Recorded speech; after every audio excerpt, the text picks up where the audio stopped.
Strategic Partners. Link is a social impact consulting firm based in Washington, D.C., with offices in Phoenix, St. Louis, New York, Austin, and Manchester, England. We do mission-driven work in strategic communications and community and stakeholder engagement, including with a number of K-12 and higher education client partners. Thank you for joining us today. We appreciate your time, and we're looking forward to a truly dynamic discussion. Today, we're going to have a discussion about belonging. We're going to look at how leadership impacts belonging and its relationship to education and the work all of you do every day.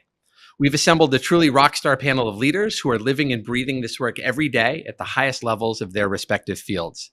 Each of our panelists has significant educational experience in addition to experience in a variety of industries and arenas. We're going to ask them to bring all of that perspective today for a truly robust dialogue. Our goal at the end of this session is for you to walk away with a deeper understanding of how to advance initiatives that relate to diversity, equity, inclusion, and belonging in your respective roles. So without further ado, let me introduce our panel. Mr. Mayor, I'm going to start with you. The Honorable Corey Woods was elected mayor of the city of Tempe, Arizona in March 2020. He's championed initiatives in the areas of affordable housing and human service, while working tirelessly to improve community development standards, to attract business investment, and protect neighborhoods. Mayor Woods served as a council member for the city of Tempe from 2008 to 2016 and was instrumental in guiding city policy that led to Tempe's perfect score in the Human Rights Campaign's Municipal Equity Index. In his professional career, he's the chief of staff at ASU Preparatory Academy, and he previously served as the chief operating officer for the Greater Phoenix Urban League, director of college and career articulation for the Phoenix Union High School District, and director of government relations for the American Lung Organization of Arizona. Mr. Mayor, welcome. Thank you, Michael. Good to be with you. Absolutely. Next, we have Dr. Colette Pierce-Burnett. Dr. Pierce-Burnett's career spans engineering, information technology, public service, higher education, and the arts. She's a staunch believer that education is the great equalizer. Dr. Pierce-Burnett is wrapping up her highly successful tenure as the president and CEO of Huston-Tillotson University, Austin's oldest institution of higher learning and only historically Black college and university. She devoted her time in Austin to a singularly focused mission, ensuring that any and all barriers to her student success were clearly identified, deconstructed, and ultimately obliterated. Her unwavering commitment to that mission resulted in Huston-Tillotson forging strong, reciprocal, and sustainable partnerships with groups such as Apple, Texas Parks and Wildlife, Indeed, Bank of America, independent school districts around the region, and other sister institutions of higher education. Dr. Pierce-Burnett served as the co-chair of the Austin Mayor's Task Force on Institutional Racism and Systemic Inequities, and as the chair of the board of the Central Texas Collective for Racial Equity. And she was just named the new president and CEO of Newfields, a 152-acre cultural campus in the heart of Indianapolis that includes entertainment, natural attractions, and a renowned art museum. Welcome, President Pierce-Burnett. Thank you, Michael. It's my pleasure to be here. Absolutely. Next, we have Dr. Kevin Mendeville. He has served as superintendent of the Tempe Union High School District since the fall of 2018. Tempe Union High School District spans 3 major cities, Tempe, Phoenix, and Chandler, Arizona, with 7 high schools and approximately 17,000 students. Dr. Mendeville began his career as a special education teacher, later becoming principal of Holmes Elementary, where he turned the school around to receive an excellent rating. Prior to joining Tempe Union, Dr. Mendeville served as director of human resources at Mesa Public Schools and as an associate superintendent for Tempe Union for 4 years. He understands that teaching and learning processes for all students and his experience at every level of K-12 education has provided Dr. Mendeville with an advanced knowledge of academia, student needs, and key issues in education and employee relations. He has a strong passion for ensuring that all students have equitable and enriching learning opportunities, and that the learning environments for students are safe, engaging, and where friends and happy memories are developed. I love that. Welcome, Superintendent Mendeville. Thank you for having me. Absolutely. And last but certainly not least, we have Cordell Carter II. Cordell is the executive director of the Aspen Institute Socrates Program, a global education forum. In this role, Mr. Carter curates more than 36 off-the-record leadership seminars annually in capital cities around the world, reaching more than 1,000 leaders each year. As the creator and lead facilitator of Becoming an Inclusive Republic, Mr. Carter is a sought-after facilitator and speaker on inclusion, education, and democratic ideas. He's also the managing principal of Expectant Advisory, an equity-focused consulting collaborative. In this role, Mr. Carter advises leaders and boards of directors interested in organizational cultures where everyone belongs and thrives. And finally, Mr. Carter is the founder and curator of the Festival of the Diaspora, a convening of the Americas focused on the topic of belonging, which we're discussing here today. Link was a proud partner of the first Festival of the Diaspora earlier this year in Puerto Rico. Before his current roles, Cordell had leadership roles with TechTown Foundation, the Bill and Melinda Gates Foundation, the Business Roundtable, the National Alliance for Public Charter Schools, and the IBM Corporation. And in June 2021, President Joseph Biden appointed Cordell to the President's Commission on White House Fellowships. Welcome, Mr. Carter. Thank you, Michael. It's a pleasure to be here. So for those listening thinking, how the heck are we going to get all of that amassed knowledge into the next 30 or so minutes? I promise you we're going to do this. And we're going to do it by trying to have some discussions that go beyond the typical discussions on topics of diversity, equity, and inclusion. Many of us on this screen partnered on a panel for South by Southwest EDU a few years back that was titled Equity Must Be More Than a Buzzword. And we put that panel together at a time when everyone was talking about equity and everyone knew that equity was something they needed to focus on. But some folks weren't doing the hard work of really defining what equity meant and how to operationalize that in the worlds that they were a part of. And I remember that being a really powerful discussion. In some ways, echoes of that discussion are coming back today as I'm thinking about where we are. I don't think there's anyone listening or watching that would say that diversity, equity, and inclusion aren't important. I think we have reached a point where everyone understands that the concept of DE&I or EDI or JEDI, whatever acronym you use, is essential to the work we do. But what we found in our work is that that's evolving into this deeper sense of belonging, that in some ways you can get to diversity, equity, and inclusion by counting numbers and looking at the check boxes on a paper, and you can still do all of that and not achieve this larger sense of belonging. So as we think about belonging and what that means in our respective worlds, I'd love to get your definition, right? How do you look at belonging? And how do you look at belonging as part of that continuum of diversity, equity, and inclusion? And Cordell, can I start with you? Sure. You know, I actually prefer belonging and thriving over diversity, equity, and inclusion. For one, diversity is self-evident. I follow demographics very well. The last majority white high school graduating class in America will be 2025. So diversity is done. Like, that is the hiring pool. The equity and inclusion part is a lot more challenging.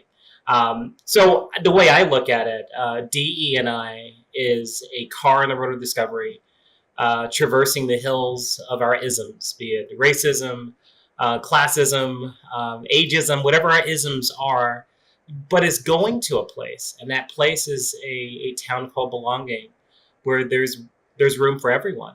Now, in the town of belonging, you have a speakeasy named Thriving. And you can only access that speakeasy by using the tools in that car called DE&I. And so they have their respective places, but I prefer to focus on the destination because there are a lot of people that really know the strategy of DE&I well. I'm not one of them. I'm a person that's really focused on outcomes and highlighting examples of people that are achieving that outcome. Like, what can we learn from these leading practices for folks that are building cultures where their employees belong?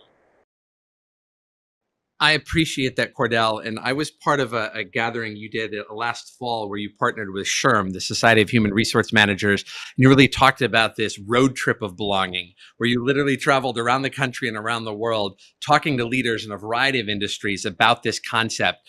I know there's no possible way I can ask you to summarize that in the short time we have today, but was there anything that you took away from that journey that really, as a leader, you were like, wow, that's a new way of looking at this that I would like to bring into this space? Yeah, one of our largest employers in the country that's based in the South took an approach like, we have to reprogram the way people think. It's like, I can't make you do anything, but if you have millions of employees, you have a microcosm of America. And so if you were rewiring America like you're rewiring a network system, what would you do? And so literally they took a neural network approach to talking about these issues of controversy. And that organization, when the Ferguson riots erupted in 2015 after Michael Brown was murdered, that organization was fine. Fast forward to George Floyd being killed and there was people walking off of jobs, not at that organization, because this organization had figured out how to rewire the way people think. I think it's a leading practice. If you don't have the resources, it's really hard to pull it off. But the hope is that through highlighting examples like that, we can pull out some best practices so that companies that are not as well resourced can achieve the same result. I appreciate that. Dr. Pierce Burnett, I'd like to go to you next. You've lived this in every sense of your being, both on campus, but also in where, in my opinion, you've moved the city of Austin forward on many of these issues. How do you think about belonging in the topic today? So I really appreciated Cordell's analogy with the speakeasy. I love speakeasy, so that's probably why that resonated with my soul. I think about belonging. First of all, I want to say I have a distinct memory of when belonging started being attached to the diversity, equity, and inclusion movement. That there was kind of an afterthought, but a very important portion of it. So I think of it where you invite me to a party, but you don't play any music that I like. So I'm at the party and I've been included, but I don't really feel like I belong.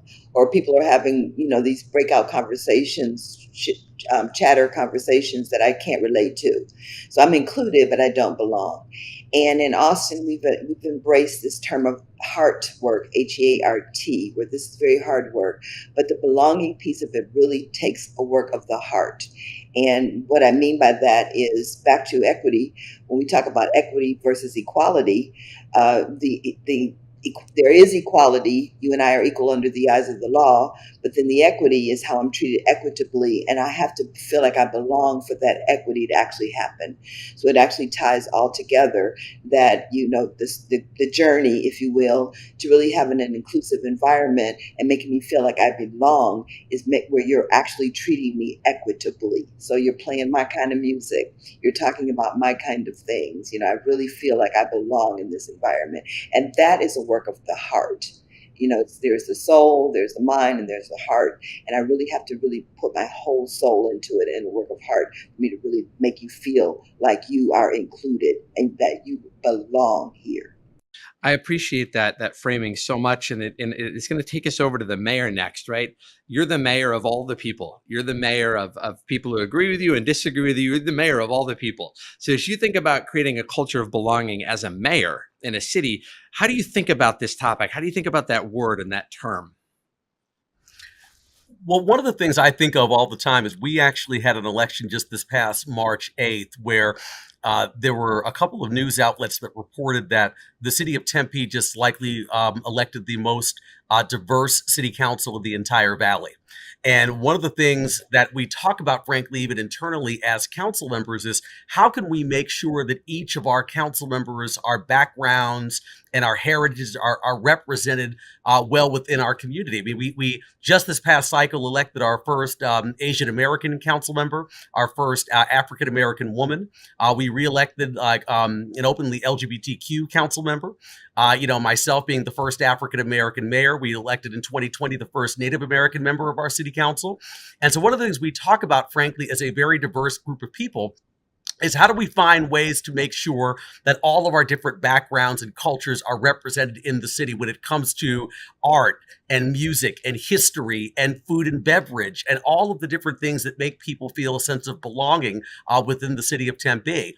And so those are some of the conversations that we have very regularly because as Dr. Pierce Burnett said, I mean, it's not just simply about being invited into a place if people aren't making any kinds of accommodations at all to really make you feel welcome. I had a job many years ago when I was first getting into the workforce that I remember asked me a question at that point. It was a private sector job, and they asked me, what do we need to do to make our African American population feel more welcome in this office? I was all of 21, 22 years old at the time. And I remember saying, well, one of the first things you could probably do is make Dr. Martin Luther King Jr.'s birthday a holiday. It's a federal holiday at this point. It's still not a holiday in this office. We have 9.5 paid holidays, and that's not one of them. We have a floating holiday. We have a birthday holiday. We have a half a day for Good Friday. But MLK Day is still something that me as a Black man, if I want to take off, I have to take time out of my own PTO bank to take it. And then what they replied to me with was, well, Corey, we hear you, but, we've done a survey of a lot of the employees who work in this office. And frankly, they don't really want the day off. So we're going with the majority of people who are in the office. And I'm like, this is the craziest conversation I've ever had in my entire life. Why did you even ask me the question if you weren't trying to listen to what my answer was and showing me a survey of people who are mostly non-Black in the office who say, well, it's not that important to me, when now you're asking me what would make me feel more comfortable in this office. But those are some of the conversations that a lot of us have each and every day. And they're kind of bizarre. I mean, that conversation happened over 20 years ago, but there are still conversations like that taking place in 2022. So I think it is critically important when we're talking about creating spaces where people feel a true sense of belonging. We have to really listen to them and make sure that we're putting, we're adding things to those spaces where everyone truly does feel comfortable and has that sense of belonging. That's such a powerful example, Mayor Woods. And you say it was 20 years ago. Still only 20 years ago, right? That is that is something. Dr. Mendeville, I wanted to end with you very intentionally on this question because most of our audience today are folks from your world, right? They're K-12 staff members, administrators, teachers, communication professionals, superintendents. In your world of education, how do you think about the sense of belonging? Thank you for having me. And it's a great question because it's one that I've been rooted in since I began as a teacher 35 years ago.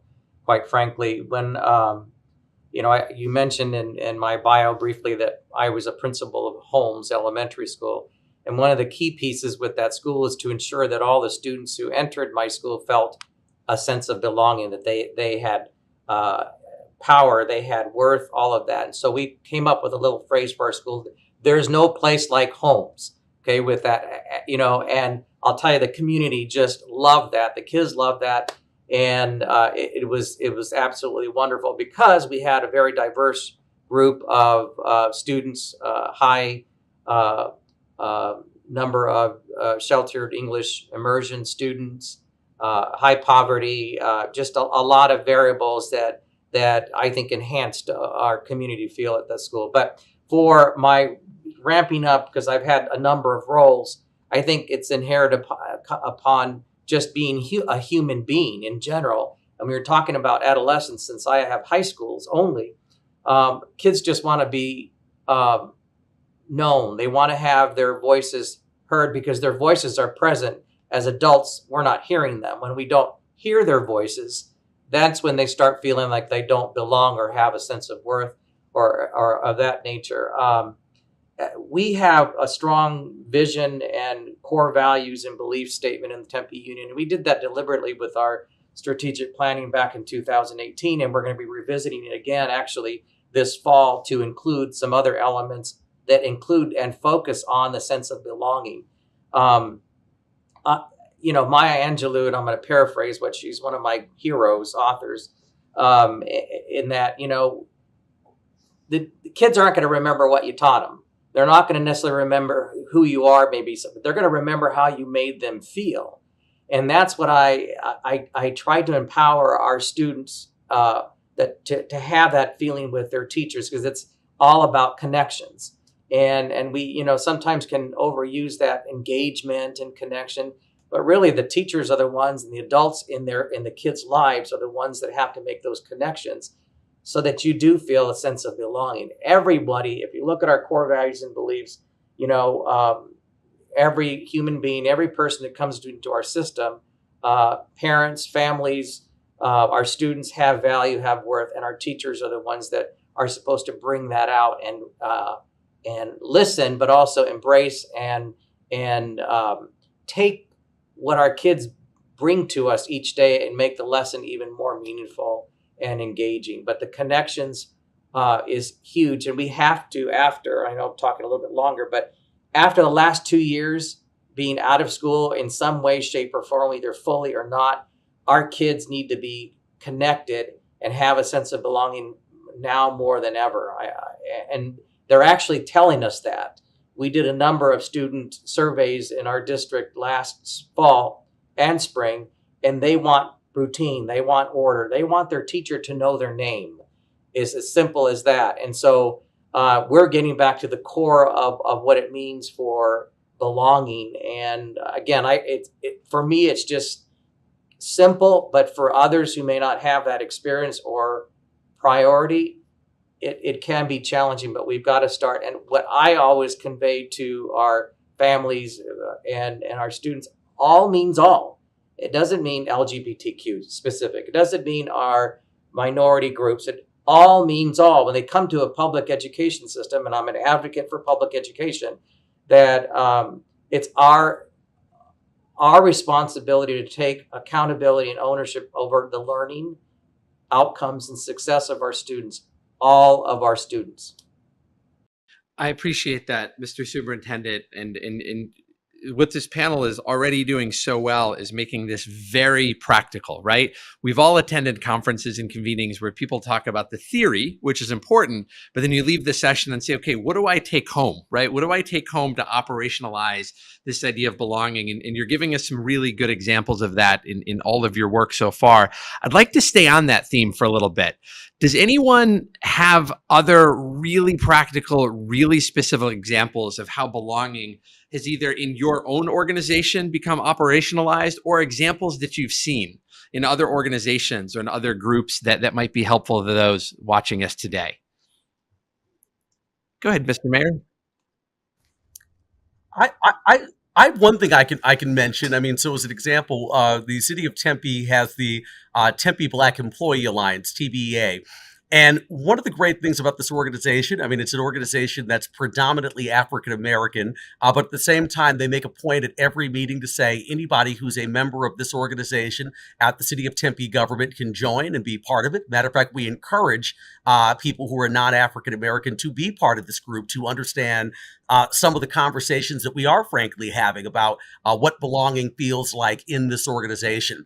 I think the other thing that they have clearly talked about as well, though, is feeling supported, by the council and by the city manager when it comes to, they did a big Juneteenth event in kind of collaboration with the City of Tempe's African American Advisory Committee.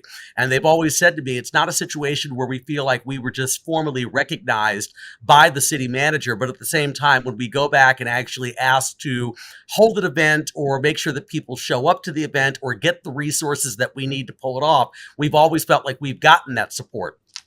When they'll come to me and say, look, Corey, we'd like to, do Juneteenth t-shirts or just general membership t-shirts for the folks who are members of TBEA. I've always funded those shirts, frankly, right out of my own account here as mayor.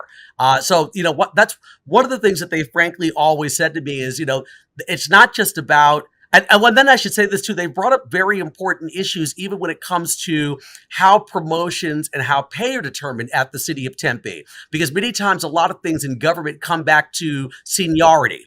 I've been here for 25 years, and therefore that means I might be at a higher rank than you, or I might be earning higher pay.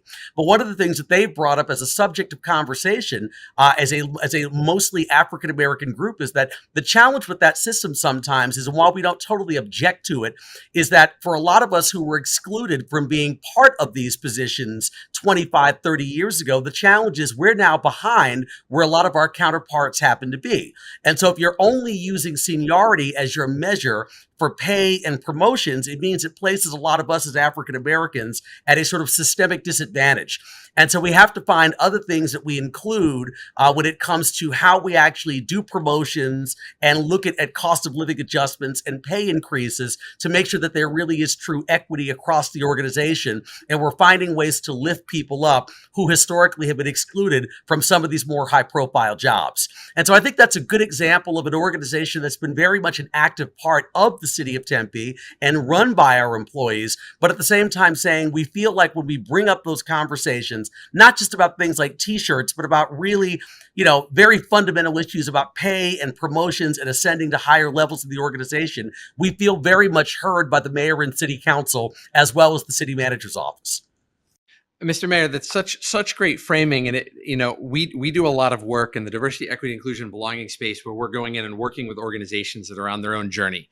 And I can't tell you the number of times I've been asked, what is the one thing I need to do? And the answer is there's not one thing. And if you think the solution is one thing, we're having a very different discussion. So yes, t-shirts, and yes, looking at pay scales and promotion rates, right? Dr. Mendeville talked about the slogan for the school, and also our students want the teachers to know their name, right? Cordell talked about large corporation trying to have the hard discussion, so they were hardwired, not in times of crisis. So then in the times of crisis, you're not trying to find your footing for the first time. What I love about this is it's kind of multi-layer at the same time. Dr. Burnett, you've looked at this both at a campus level, but you were, as I mentioned, the co-chair of the Mayor's Commission looking at this as a citywide level. How did you kind of tackle those discussions around operationalizing this, taking it from something we know needs to happen to what this actually looks like? So through that higher education lens, and where you fit in, the town gown relationships, the first thing we had to do was get rid of, I believe it was the first President Bush that coined this term, but not the concept, at an NAACP convention where he talked about the bigotry of low expectations, and where you perceive someone and you have lower expectations of them, so you treat them that way, and then they perform to your low level of expectation, which is bigotry. So we had this intentional conversation around what does that look like on our campus. When our students come to campus, it's very important for young people to find their fit. So when students come to campus, how do they find their fit? And are we perceiving something about them and then treating them in that way, and therefore not making them feel like they belong, and really not including them in the mission of their own success? And that the main thing is to get rid of the language of lack on campus, where we talk about marginalization and less than and underperforming, because young people particularly young Black people, are told that their entire lives. So you're not including them in the fray of success. Just by how you perceive them and how you talk about them and the language that you use. So it's removing that language of lack. And then that really catapulted a whole change in the climate and the culture of the campus about how we perceive our own students and how we actually embrace them, because we want to believe in them more than they believe in themselves. And that is a natural way of belonging. I really appreciated what Dr. Kevin said earlier on about friends and happy memories. That sounds like, chasing butterflies moments, but those things are really important when you talk about you want someone to have positive memories about the experience. So you want in higher ed, or in really K-16, you want a student to say that they can be successful. And in the city, when it comes to philanthropy, we found that the philanthropists would invest in white organizations before they were serving Black people, before they would invest in Black organizations serving Black people, because of that low expectations. It's the same thing, because you don't have an expectation about where my investment will be. And that's back to that self-reflection and that heart work, and thinking through, why am I feeling this way? And what can I do as an individual to really start to dismantle these kinds of thought patterns and these systems, this low expectation of something because of how I operate on a day-to-day basis. And then it starts to operationalize itself on how you function as an institution, because institutions are made up of people. So when we talk about the systems and we talk about the institution, it's the people who manage those institutions, the people who work at those institutions, the people who attend those institutions, that we really need to start focusing on. I appreciate that, Madam President. Cordell, I want to come to you next, and obviously take this anywhere you want to go. But one of the things that I have so been impressed by you over the years is you often take a text-based approach to facilitation, where you tackle really hard discussions by getting people to read a text and then reflect on it, almost taking themselves out of need to be to come back to what I've seen become very personal discussions.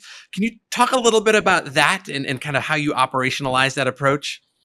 Yeah, I watched the 2016 presidential elections from on fellowship in China, and was the ultimate zoom out moment to really look at this thing called the USA from a great distance. And I realized I didn't know what I thought I knew about my country, not because the election result was not something I anticipated, but just a reaction to the election result. And so it started me off in this quest of like, well, who are we? What are we becoming? And it helps being in a country that claims to be 10,000 years old, at the time to ask those questions, because they can point back 9,500 years ago to the beginning of it all. Whereas in the US, we tend to focus on the moment. And so I built some material called Becoming an Inclusive Republic, starting at the Stamp Act Rebellion of 1765 and working our way up to the present day, asking three big questions. Who are we? How has our notion of we evolved? And where do we go from here? We use text from the Declaration of Rights and Sentiments from the Albany Congress to King George, that October of 1765, to the Declaration, to What is a Slave, the 4th of July, to Lincoln's Gettysburg Address. What really gets people is the juxtaposition of Declaration of Independence and Gettysburg Address. And I'll be really fast here. So the Declaration was premised upon what we call the self-evident truth. You can't really say anything is self-evident if you're not a community of believers. You have to believe in the same framework, if you will. And Lincoln flipped the script 87 years later at that graveyard, to that battlefield, when he says, can a nation founded upon this proposition stand? So he took something that was self-evident, this idea that all men are created equal, to saying it's actually something that we believe to be true and something we're willing to fight for. And is that sustainable? And when people hear that and they realize what's really at stake, like I'm sitting here making widgets. I'm like, no, you're not actually. You're part of something much bigger, a civic religion, if you care. I think it brings a lot of clarity to others. And one last thing I'll say, this just happened last week. I lecture on this material once a month to a group of federal executives at the Federal Executive Institute. And for the first time, I got the feedback I've been wanting to get. I wanted someone to really poke the bear on history and saying, okay, this history may be true, but it casts certain members of this audience in a very poor light. You're making me feel bad for being a 50-year-old white male. I said, thank you for saying it out loud. Please go there. And it engendered an incredible conversation, one that he probably has never had an opportunity to have, certainly one that I've never facilitated, because no one is bold enough to say that out loud. And that's the point. We have to start talking to each other like real people and stop using our euphemisms and hiding behind our algorithmic choir in the digital space. Let's just be real with each other. I think we'll get much further, and I'm excited to be a part of that in my own small way. I appreciate that. And I'm going to use this to take us into this next question because we unfortunately are going to run out of time here in a little bit. Dr. Mendeville, I don't even know if you remember this discussion, but in the early days of the pandemic, however we define that, I was doing a lot of discussions with local leaders around the country to try and get a sense of where leadership lived in that moment. And one of the discussions I had with you, I think it was a random moment where we ended up on the phone together level. And I remember leaving that discussion thinking, everyone's operating without a safety net right now, right? Everyone's navigating really hard stuff without a safety net. And when I look at this culture of belonging, and when I think about the discussions that Cordell just launched us into, we're often trying to have really hard, very nuanced discussions in a deeply divisive, divided time where the wrong word choice or the tweet that should actually be an hour-long discussion completely takes a tough discussion and makes it an impossible one because it's become over-polarized or because it's been deemed political or partisan when it might just be part of the dialogue we're trying to very clumsily have together. So I'm wondering, in your respective roles at the pinnacles of your careers, operating often without that safety net, how do you not avoid the tough discussions, but also not make them overly political or partisan because we lose people in those discussions? And is even that the right differentiation? I'd love some thoughts on this. Well, it's interesting because I do remember that discussion because we were all, floundering, if you will.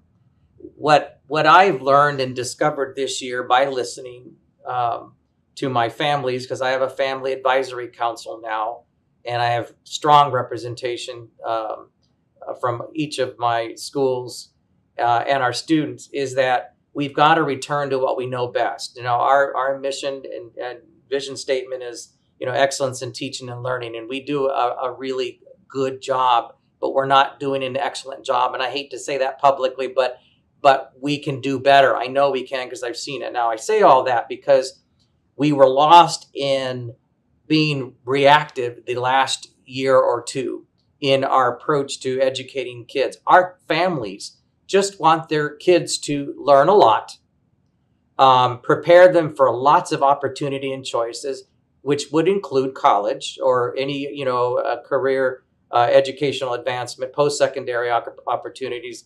But they want their kids to make friends and to have a connection with their school, with their teachers, all of that. Now, I'm saying all that because we lost our way. There were some assumptions that I made last year that we were just going to go back into automatic about we understand our why as teachers, as educators, as leaders, but we didn't. I'm returning back to the basic cores. I'm not sure if maybe some of you are familiar with Larry Lazat's The Correlates of Effective Schools, some old stuff done 2020, but it's current, it's good. So we're returning back to the correlates of effective schools, and there's 7 of them. And one of them is high expectations for success. Dr. Burnett mentioned that if we don't start there, how are we going to make impact and have positive, favorable student outcomes if we don't just start there, And what does that mean for our teachers? We got to have strong instructional leadership. And our focused and clear mission has to be evident for all involved, everybody involved.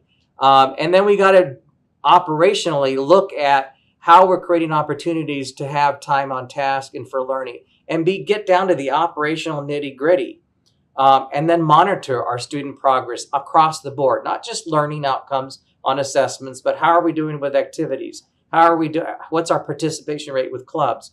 All of that. And then looking at a safe and orderly environment in light of the most recent happenings of school shootings. What does that mean in creating a positive school culture and having achievement when we're creating that safe and orderly involvement? And how are we involving our community, stakeholders, and our parents with all of that? Those correlates are a simple, for me, because I'm used to them, but we're going to return back to our why in an organized, thoughtful, monitored manner as a school district organization. And our parents, I included this message of the correlates with my parents just before we left for the year. They loved it. They want to return back to the why, the order, the structure, and what can they do to make a high school experience for students to be more belonging, more connection, and better student outcomes for everybody.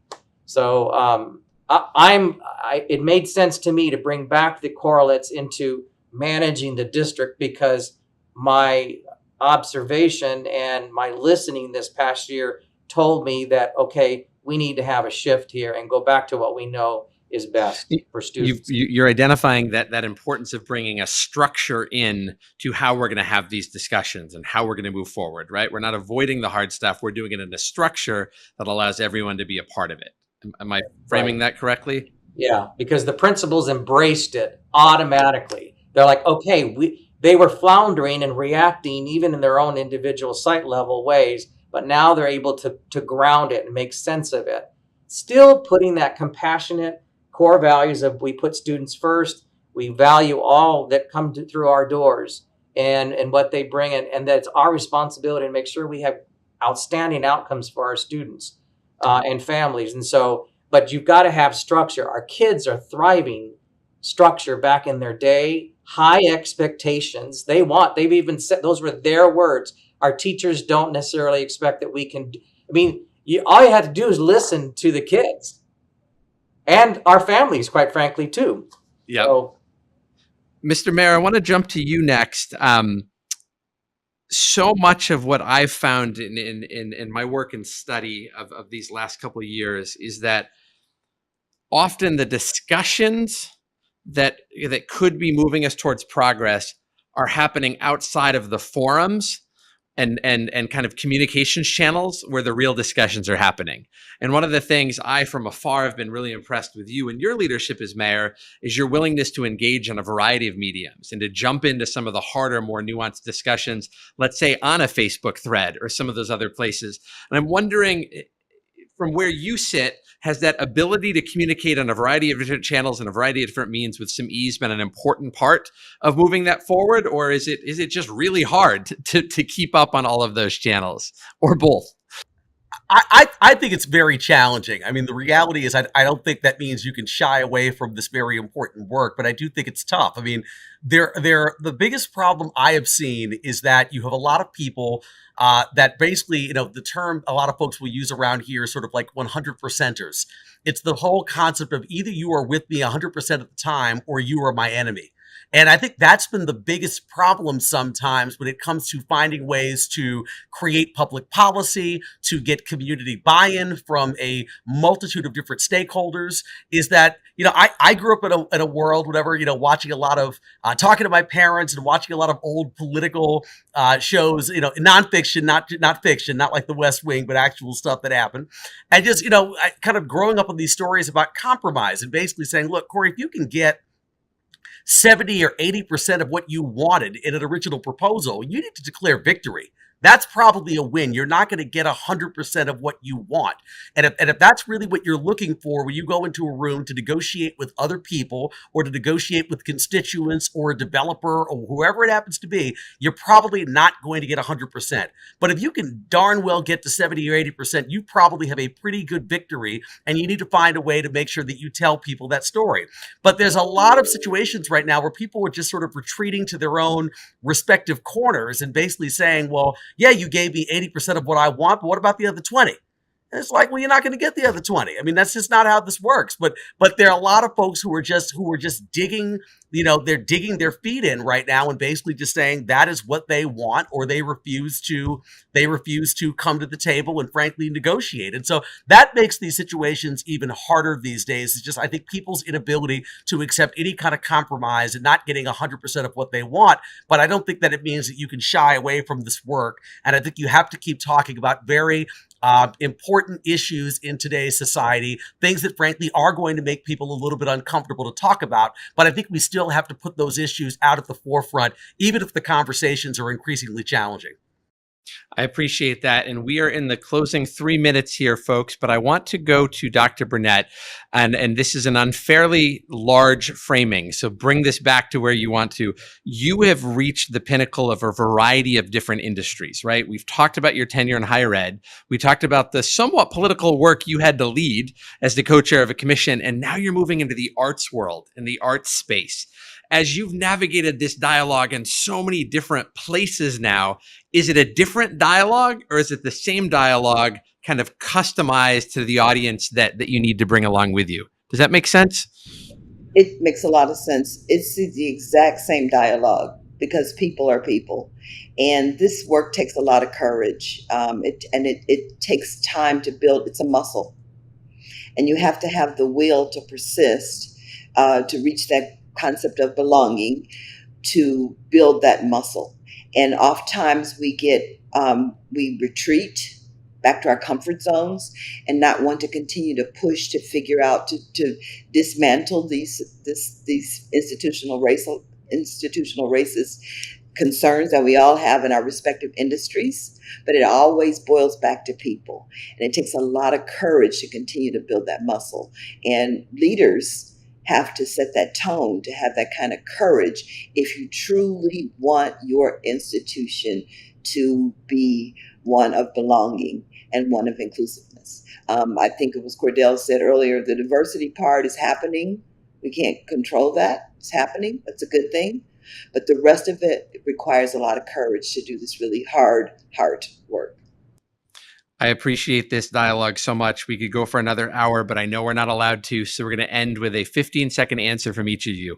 This is a heavy time. These issues are heavy. The dialogue today has been heavy, though you've brought it to a really elevated place. What gives you hope in this moment as we're sending people back to the rest of their conference and then back to their school system? What gives you hope? And I want to start with the mayor. I think what gives me hope is, and it's going to sound like I'm just saying this in an opportunistic way, but I don't mean it this way. I think what gives me hope are conversations like this one. is that there are lots of people who are out there in the world doing great work each and every day with adults, with young people, and who really are just trying to continue to move our country and our society forward. And so I think it's being on with all of you today that gives me a lot of the energy I need to finish my day and finish the week, because I know that there are other good people out there who really have their hearts in the right place and are doing everything they can to get us to an even more positive place. Love that. Mr. Carter, what gives you hope? You know, the conversation I mentioned from earlier in the week, that lecture, that bold soul that felt that we had created a safe enough place for him to really open up, and then the magic that happened afterwards. If we can replicate moments like that, we're going to make it to the promised land of beloved community. I'm convinced that we will. That gives me hope. Awesome. Mr. Superintendent. I would say two things right now. I think the way we have approached how we're going to begin the school year around the notion of belonging, and all means all for students and high expectations, and what we're going to, all of that accountability piece, how our administrators, our leaders have responded. They've embraced that. That's one. And two is the time I took in the spring to listen to our students. Because all you have to do is listen to our students, and they bring great hope to our future and to our world. And we have to listen to them intently, because their voices are there already. We just need to listen to them, because they have lots of solutions. I can tell you that they are far better prepared than I ever was at that age. I have a 4-year-old, and he is far better prepared than I am most days today. Dr. Burnett, Madam President, you get the last word. Just maintaining that same thread, without a doubt, it's the fearlessness, the courage, and the fortitude of our young people. We as adults need to get out of their way and to stop not to push back on their fearlessness and their courage. Without a doubt, they give me tremendous hope. Thank you all for being here. Thank you all for watching. Appreciate the dialogue today.